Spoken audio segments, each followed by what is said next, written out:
NFL free agency has been wild this year, and it's finally starting to slow down, so let's grade some of the biggest signings this free agency. Let's start with the big quarterback move, and that one being Kirk Cousins to the Atlanta Falcons for 4 years and $180 million. And for now, I'm giving this an A minus. You're getting the best quarterback in free agency, and you get your quarterback that you can hopefully win with, that you should be favorites to win the NFC South now. And you can pair him up with your dynamic playmakers like Bijan Robinson, Kyle Pitts, Drake London. You bring in Darnell Mooney, which is not a bad signing. So I think this is a great move for the Falcons. It is a little bit of money, and it is kind of unfortunate that you're not in the range of any of the top 3 quarterbacks, but in the draft. But for the most part, I think this is a good opportunity for the Falcons to go ahead and make some noise next year and start to win with the players they have right now, especially with how young they are and with, them being on these rookie deals. So I think this is a great move for the Falcons. Give it an A minus. The top defensive player in free agency, Christian Wilkins, is now a Las Vegas Raider, which kind of came out of nowhere. He got a lot of money, so respect to him. It was a 4-year, $110 million deal, and I can get why the Raiders wanted to do this, right? You're kind of, it's not going all in just yet, but you're putting your chips in the middle of the table, and you're getting one of the best defensive players in the NFL, especially being able to pair up next to Max Crosby. That's a lethal duo on that defensive line, and if Tyree Wilson can kind of become what we hope that he would be when he was drafted to the Raiders, that would be a really good defensive line, right? A great run defender, fills the need that they do need on the interior. Again, a lot of money, but players like Christian Wilkins do not hit open market that commonly. Okay, so like when there's a guy like that, I can understand spending the money to make sure you get your guy. So this makes a ton of sense for the Raiders, and I'm giving this one an A. Danielle Hunter is now a Houston Texan, and I'm giving this the first and only A+. You get him for 2 years, $49 million, almost fully guaranteed, and you get to pair up Danielle Hunter, one of the best edge rushers in the NFL, on the other side of Will Anderson, which is going to be really good for their defense. They bring in Danico Autry, right, and that obviously helps that defensive line out a ton. So I love it. Obviously, you get the top edge in free agency, right? You get a really good guy to pair up next to Will Anderson, and this is essentially your replacement for Jonathan Grenard, even though obviously Danielle Hunter is a lot better. And this just makes too much sense in D'Amico Ryan's defense, and that will be a really good defense next year. So again, giving this one an A+.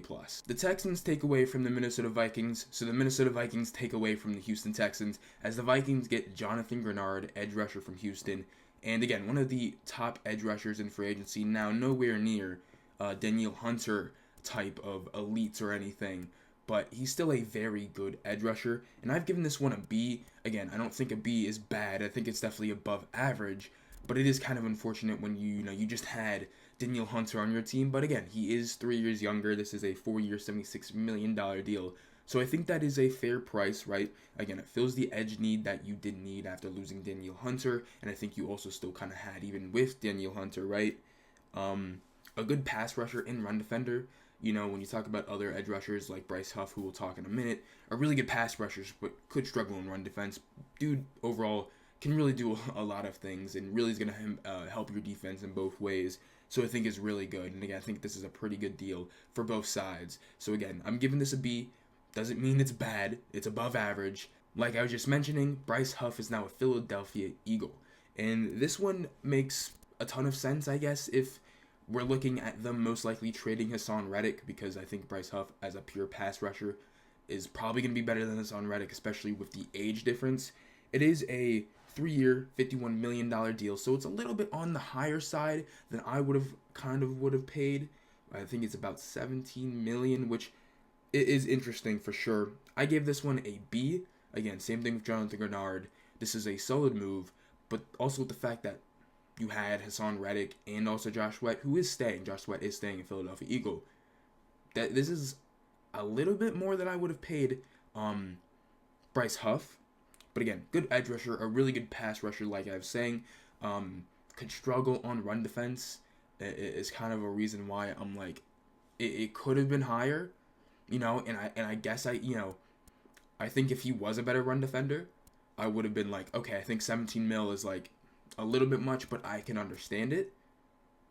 But for the Eagles, it's kind of confusing. But again, you're still getting a really good edge rusher, a really good player. So I'm still going to give it a B. But this one does is like kind of confuses me just a tad bit.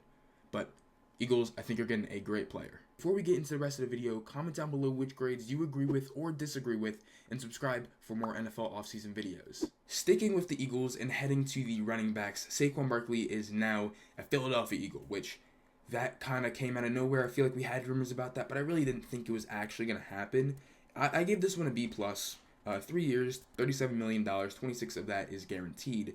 So, I mean, Saquon Barkley is making a huge upgrade in terms of team and offensive line, which I think is really good for him, and I think it's good for the Eagles because now they upgrade at running back as well from DeAndre Swift, and obviously you get the top running back in free agency. I think he was clearly the top running back in free agency, and it's just that as a scheme, or how they like to run their offense, it's kind of confusing, and that's why it's not an A or anything like that. But the Eagles like to pass the ball to their running backs, and though Saquon Barkley can make some plays out of the backfield and in the flats, right? He's not like DeAndre Swift, who they did just have, and I think their scheme doesn't. I mean, again, it very well will probably change a little bit, or how they run the offense now that they have Kellen Moore instead of Brian Johnson as their OC. But they like to run out of the shotgun. And I think many running backs in general are just going to struggle with that, especially when you're running towards the outside because the gaps and the holes get a lot thinner and hard to see. So I don't know how much of an upgrade would help, if that makes any sense. But you're getting Saquon Barkley, and if you can guys get the running game going, Saquon Barkley is just going to be able to add to that because he's going to take away a lot of the negative run plays. You're not going to see too many negative run plays from the Eagles, I feel like. So again, I'm giving it a B+. I think it's a good signing. Just does confuse me a bit to not give it an A. Sticking with the running backs here, the Green Bay Packers signed Josh Jacobs for 4 years, $48 million. 12 of that is guaranteed. And this one I gave a C+, because I think Josh Jacobs is one heck of a running back. But when you had Aaron Jones already on the team, who probably had a better season, especially when he was healthy, that confuses me.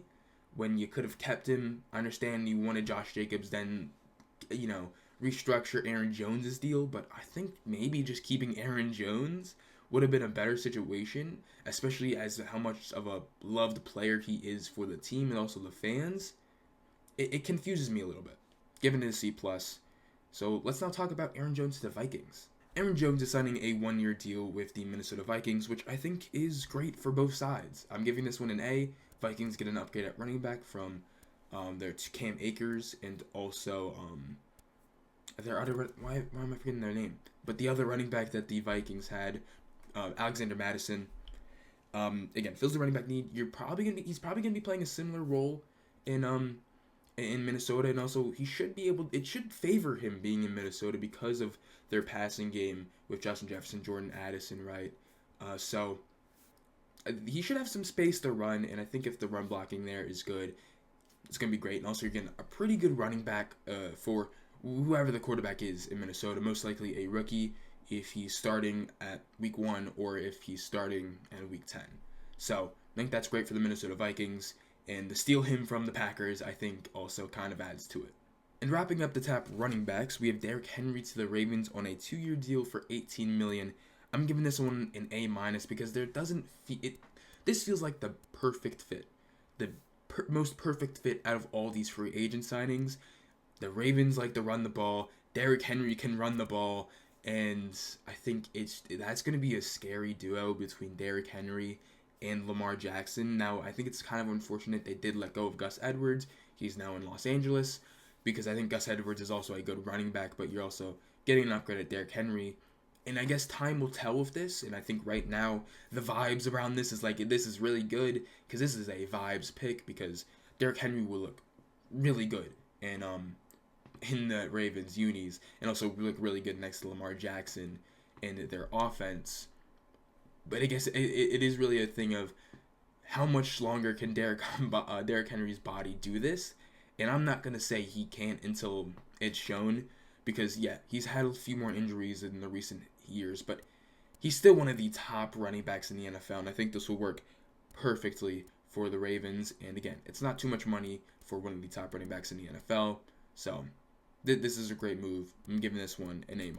Patrick Queen is now a Pittsburgh Steeler after signing a 3-year, $41 million contract with them. And this was a bit of a surprise. I didn't see the Steelers coming in and swooping in and getting Patrick Queen, but I think it makes a ton of sense. They definitely need a linebacker, and for how good Patrick Queen is, this is a really good deal. I think he is somewhat overrated. I'm not saying he's bad. I think he can be like the main linebacker on the team. He can be that alpha linebacker, but he's not a Fred Warner, right? He's not one of these top linebackers and shouldn't get paid like one. And I don't necessarily think he did totally. So that was really good for the Steelers. I thought Patrick Queen was going to get overpaid in relative to how good he was, and that's not what the Steelers did.